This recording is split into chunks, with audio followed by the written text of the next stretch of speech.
Part 5. Delilah.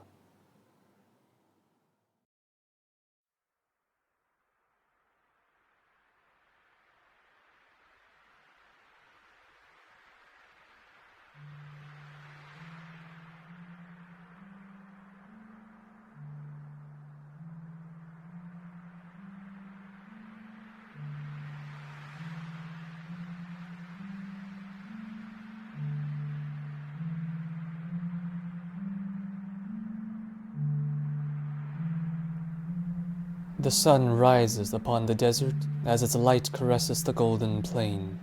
Its low rays hit rippling terrain, making apparent its bumps and frame. Like waves, the dunes shift, trough to peak, at the rhythm of its whelming throe. Doc watches in peace as the truck glides on. To and fro the sandscape thrums. A heartbeat begins beneath the earth as the land's undulation intensifies, its movement increasing as if flowing lava. The whole body of the desert pushes along, guiding the truck in its current, gathering in its strength, rolling forward. Waves crash among waves, spraying fine dust in the air. Doc becomes unspeakably mesmerized by the sight of a living land, remarkably enchanting. He looks into the rearview mirror and finds a rushing wall of mud and stone as of a tidal surge, inconceivably tall, building in its height continuously, charging steadily, catching up from behind. He looks up and finds the tip of the mud wave curling down, about to crash upon him with the ferocity of a falling mountain. Doc jolts awake. He finds himself in cold sweat, tightly gripping the wheel, cruising through flat plain on static ground, far from mortal danger. "Oh, thank goodness," he whispers. Feeling his wounds, he immediately groans in pain. He drives on, keeping his foot on the pedal. It is not long before the city appears on the horizon. Getting onto the highway, Doc beholds the approaching skyline with a grin as he taps his fingers on the wheel. Home sweet home, he is finally coming back. Upon entering civilization, he rests his gaze upon the familiar view of buildings and paved roads. He drives onto the streets and observes that not everything is as he remembered. He beholds the fallout of the riotous night all throughout the neighborhoods. Crumpled cars, damaged facades, knocked over lampposts, store windows boarded up, debris scattered in the middle of roads. The whole place has been turned inside out. Doc slows down to take in the sight, astounded. He moans and bemoans as he finally lays eyes upon the wreckage he has caused. He sees people gathering in efforts to repair what was ruined, all helping one another. Some notice Doc and stare at him. Some notify their friends, giving pointed looks to the naked man driving in the olive truck. They mutter and whisper to each other, leering at him, as if they know something about him. Doc looks back at them, confused and unsettled by the unexpected attention. He drives on, straight toward Gobi Street. As his eyes wander through the roads, gazing upon an almost entirely new landscape, he becomes dubious of what may lie ahead. "Where are the cops?" he mutters to himself. As he wonders, he spots a massive creature appear from behind a building, roaming across an intersection. "Whoa," he remarks upon seeing its size. Curiously, he tracks the animal and sees her enter a wide avenue, sauntering down a city block that has suffered severe damage. Doc looks below and spots a group of helpers sorting through piles of rubble. The creature stoops down, then begins to talk to them. After a brief exchange, she lends her paw to dig in order to help them along. With great astonishment, Doc stares upon this inexplicable sight, stunned. "It's you!" someone shouts. Doc turns and notices a tall, lean man walking up toward him. He sees him wearing a long blue coat, flowing in his steps, having a dark stain on its side. Doc hits the brakes as he recognizes. "Principal Brown?" Doc shouts. The man comes up to the truck and utters with a gasp, "You're the swordsman!" Baffled, Doc attempts to grasp the situation. "Perhaps," he replies. "Should have known it was you," Principal Brown remarks. "You heading home?" Doc, barely comprehending, surveys the crumbling ruins once more. "I am, yes," he replies. "Fantastic," the principal resounds. "He told us you'd come back." "Who?" Doc asks, taken aback. "The black cat, of course." "Of course," he echoes. While speaking, he notices the enormous amount of dirt smeared upon the principal's coat, almost overshadowing that massive stain. With sweat dripping down his face, he looks to have contributed much. "What are you doing here?" Doc asks. "We're all cleaning up," he answers, gesturing toward the crowd. "Things really started changing around here." "I see," Doc says, as he looks upon all the helping hands and paws hard at work. "What happened to you?" the principal asks, seeing Doc's bloody bandages, along with the terrible mess inside the truck. "Do you need help?" Doc then turns to him, completely surprised. He freezes for a moment, shifting his gaze down to the stain, the mark of ketchup, a reminder. He then examines his own wounded body. "Yes," Doc replies feebly. "Mind if I hop on?" With a timid nod, Doc invites him in.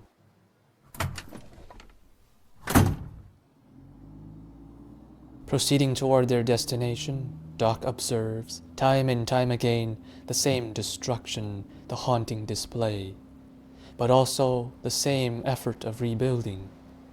He looks on, stunned, in almost bittersweet surprise. "I'm so sorry," Doc whispers. "What?" the principal asks. "Oh, nothing," Doc replies, caught off guard.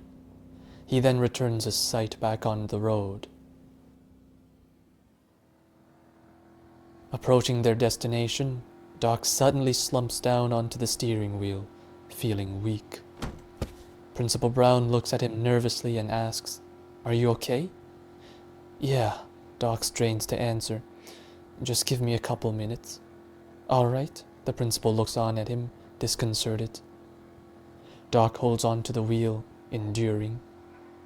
Right in front of the truck, he sees a pack of animals scurrying across. Startled, he slams on the brake to avoid running them over. "What is going on here?" he remarks, lurching to a stop. As the animals gather on the far side of the road, he hears a sound. A resonant call from above. Doc looks up and sees swooping down from the sky an enormous bird flying toward them. "Zipporah," Doc utters, catching sight of the familiar dove. She lands on the hood and peers at him, then promptly takes off, shouting, "Swordsman!" Astounded, Doc watches as she soars into the sky. Not long after, further down the block, a group of onlookers come out onto the street upon hearing Zipporah's announcement. They gaze upon the truck, chattering with anticipation. Following them closely behind, Doc sees a pack of massive beasts joining in. He looks on with wonder as he lays eyes upon these colossal beings of various kinds. Dogs, cats, birds, and even raccoons, all coming out to greet him, a remarkable sight. Finally, the great lion emerges. He steps through the crowd as all members of his pack make way, shuffling down while they behold his regal majesty. Elated, Doc breaks into a smile upon seeing the black cat's stringer. "Come," the lion beckons, urging the entrance of the returning victor. "Some kind of friends you have," Principal Brown remarks. Doc chuckles as they drive toward his neighborhood. Looking down, he notices the onlookers, the residents of Gobi Street, broken, destitute, all staring up at him in astonishment. Seeing their faces completely stupefied, filled with awestruck wonder, even irreconcilably so, Doc becomes a bit unsettled. Pushing onward into the street, he turns his gaze and sees a neighborhood unrecognizable. Suddenly, as if entering a different realm, he feasts his eyes upon spectacular displays. By the lion's call, enlarged animals leading small ones gather around street folks, giving people comfort. Dogs leading puppies, playing with the poor, cats and kittens roaming around, scampering children. He sees repair efforts by teams of men and women patching up what was destroyed. He sees temporary shelters being constructed, put together by strong hands, physically supreme, building, moving, hammering with boundless vigor. Along the sides are medical personnel taking care of the afflicted, the injured. He also hears from afar music and singing. All is recovering, all is flourishing. Gobi Street has turned into a whole new world. Doc drives up to Stringer, wide-eyed, asking, "Did you do all this?" The black cat then turns to him and replies, "I have guarded our home."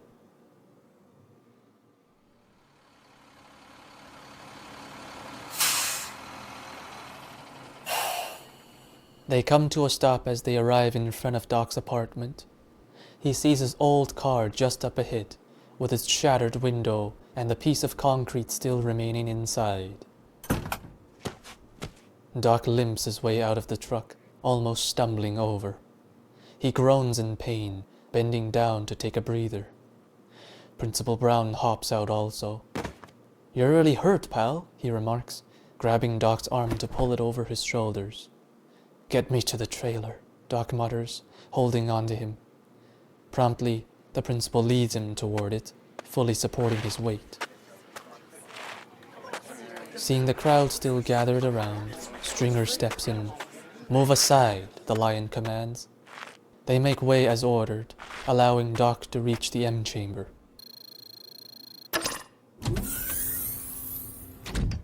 "Oh my days, that's Delilah," Principal Brown utters with a gasp. "What happened to them?" "Long story," Doc replies. "Right now, I need your help." Reaching inside, he retrieves a set of keys from Sarah's pocket. "Let's go," he says. They get in the building and take the old elevator to reach the apartment.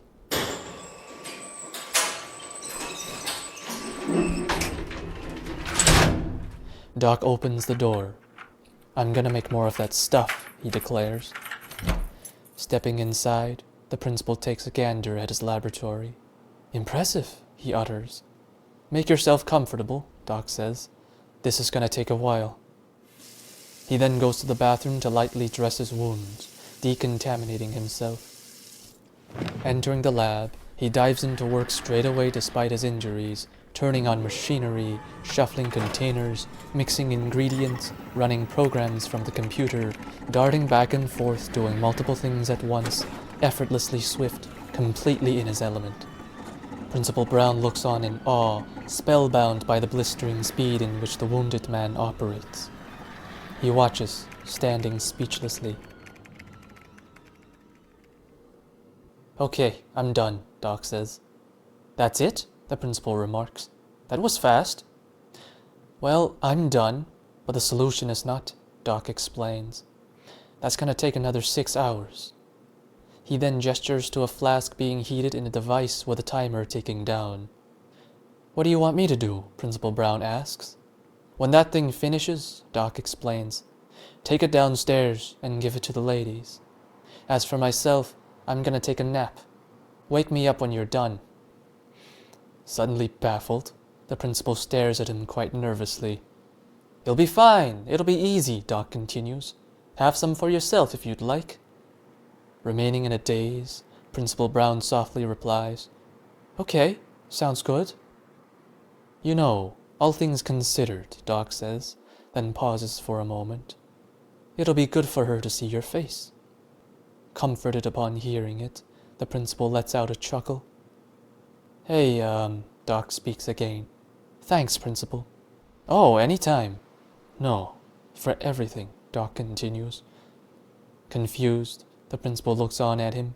"What do you mean?" he asks. "Well, for my family, for my daughter, Doc says. Now you're doing this? I'm sorry, I never expressed my gratitude. Taken aback, the principal stares at him with a dazed look. That's all right, he says. Thank you, Doc adds again. And, sorry about the ketchup, too. Huh? Principal Brown then ponders for a moment, looking at his coat. That was you? With an embarrassed look, Doc nods.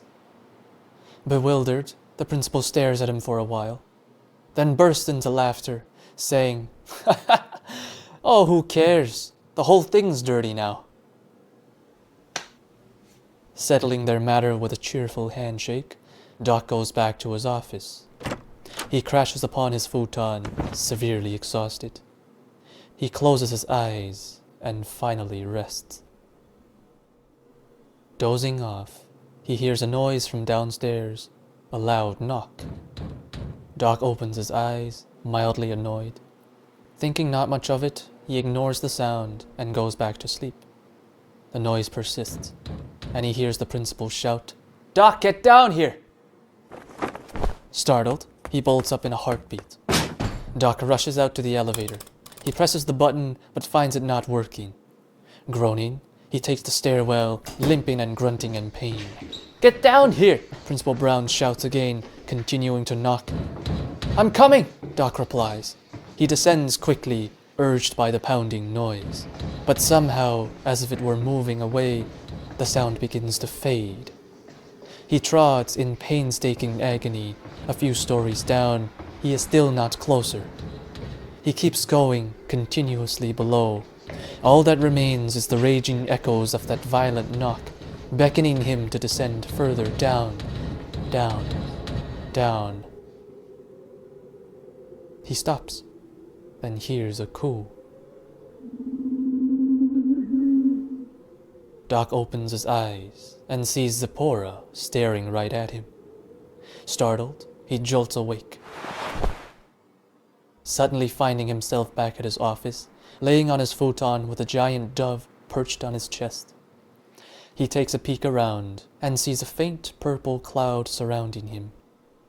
Looking across the room, he beholds with his own eyes Principal Brown, Sarah, and Delilah all standing before him. You're all here, he remarks, seeing expressions of relief from his loved ones. Sarah and Delilah immediately rush up to embrace him. You're awake, Sarah shouts. He wraps his arms around them, elated. At the same time, he finds his own body recovered from injuries, healthy and strong. Surprised, he looks to the principal and sees the flask, then chuckles in amazement. He then feels a tug on his hand. Turning to look, he sees Delilah pulling on it. Daddy, come outside, she beckons ecstatically. You gotta see. With exuberant glee, she bounces out of the room. Zipporah follows also, bobbing her head after the girl. Seeing this, the adults look toward one another, then all shrug while giggling. They join at the balcony to enjoy the view of the transformed neighborhood. Delilah's eyes shine brightly as she marvels upon the fantastic sight of behemoths dwelling among man, hubbub abound. Looking down from above, the incredible scale of the renewal can be appreciated fully, seen spreading across the whole stretch of Gobi. Doc looks at his daughter, speechlessly beholding her precious face. Sarah stares out toward the breathtaking sight astonished, transfixed with a reminiscent glow as if she were in a dream. How is this possible, she asks. Doc chuckles, then crouches down to his daughter, directing her attention toward the lion. Do you know who that is? He asks. Focusing intently, Delilah scrunches her brows. That's your friend Stringer, Doc says. Her face lights up. Really? She replies. Can I say hi? Yeah, go, Doc urges. I'll catch up later. Gotta put some clothes on. Jumping with joy, Delilah then bounces away. Sarah, running gladly after, says, I'll be with her. Doc stays and breathes a soft sigh as he sees them depart in delight. Hey, Doc, the principal says, calling for his attention. What do you want me to do with this? He lifts up the flask, showing Doc there is still an abundant amount of the substance remaining. Doc squints, ponders for a moment, then replies, "Honestly, I have no idea."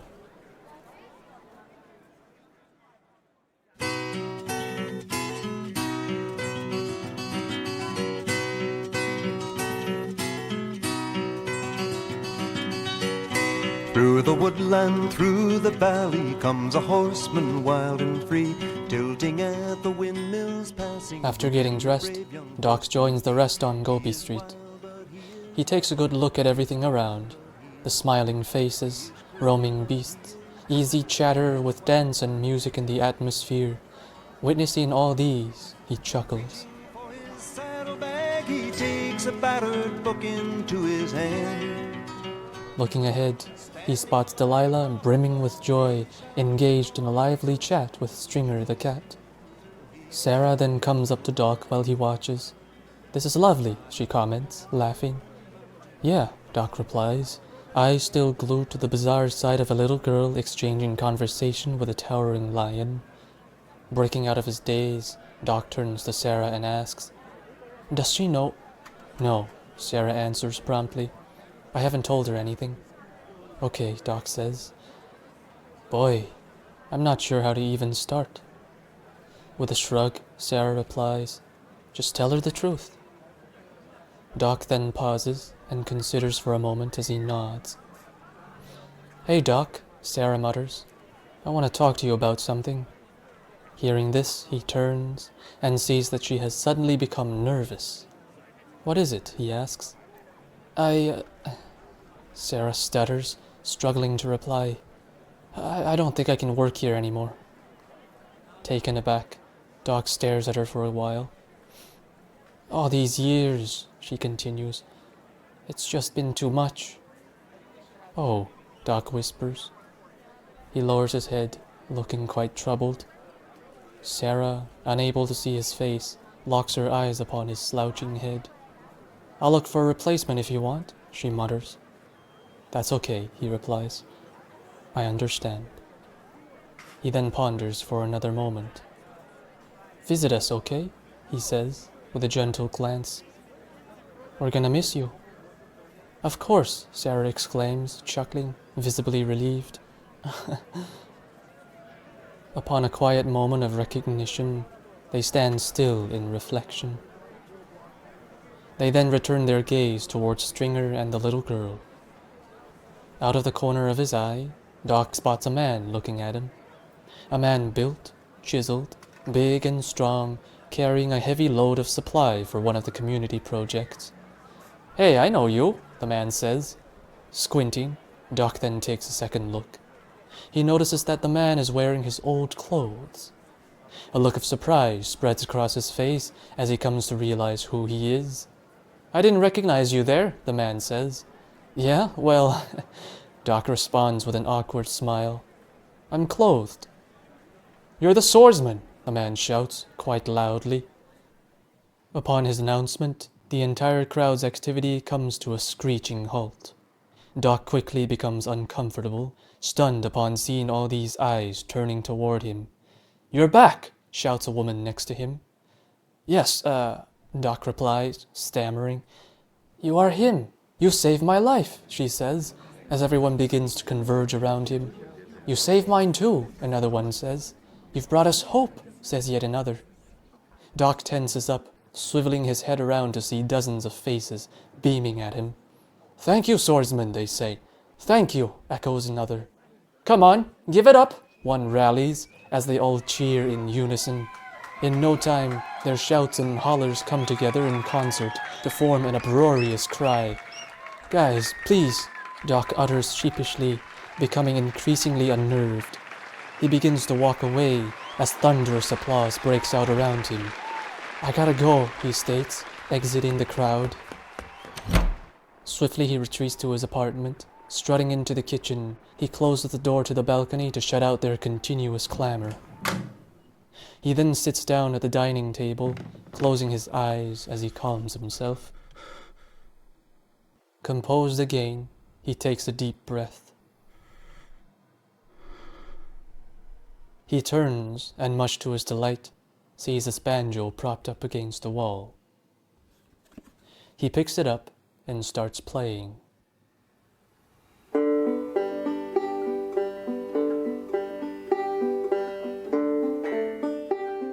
Not long after, Delilah enters the apartment. Seeing her, Doc breaks into a warm smile. "Hey there, little bug," he greets. She approaches with a wave. "Why did you leave?" she asks. Slightly surprised, Doc lowers his instrument. "I don't know, Delilah," he says. "This all could have been very different." He drops his head for a moment, pondering with a disconcerted look. Quietly, Delilah joins him at the table. "But guess what?" Doc utters with a beaming smile. "You're here, and that's what matters." He then gestures outside and continues. "As for what you see out there, I'm so happy for it all. All those wonderful people, and your old friend Stringer. Boy, can I tell you some stories." He chuckles, then confesses. "But if it weren't for you..." Hearing this, Delilah scrunches her brows to listen. Doc continues. "The world around us, the things you see, they're all so fragile. They're here today and gone tomorrow. But right now, I'm with you." Gently, he reaches out to hold her hand. "Look at you," he says softly. "You're growing up. As for me, I'm gonna be here. I'm gonna be here for you." With impassioned intensity, he beholds his little girl gripping her hands tightly. Suddenly moved, Delilah lifts her eyes. She contemplates for a moment, absorbing what she had just heard. Relaxing a touch, "Hey, guess what?" he says. "I've got something for you." He then raises his banjo again. With a look of curiosity, she perks up. "I wrote you a song. I meant to play this a while ago, but something got in the way. It doesn't matter now, seeing that you're here. I'll tell you the whole story, all in good time. But now, here's a tune for my precious, my dear, my sunshine, my morning, my luster, my marrow. I'll bring you everything, my daughter. I'll give you my life. Happy birthday, kid. This one's for you." He clears his throat, then begins.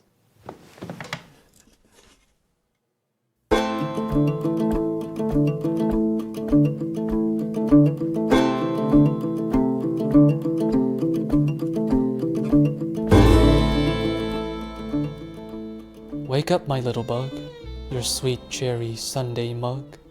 Hold on tight and snug, we'll be alright. Just stay, my love."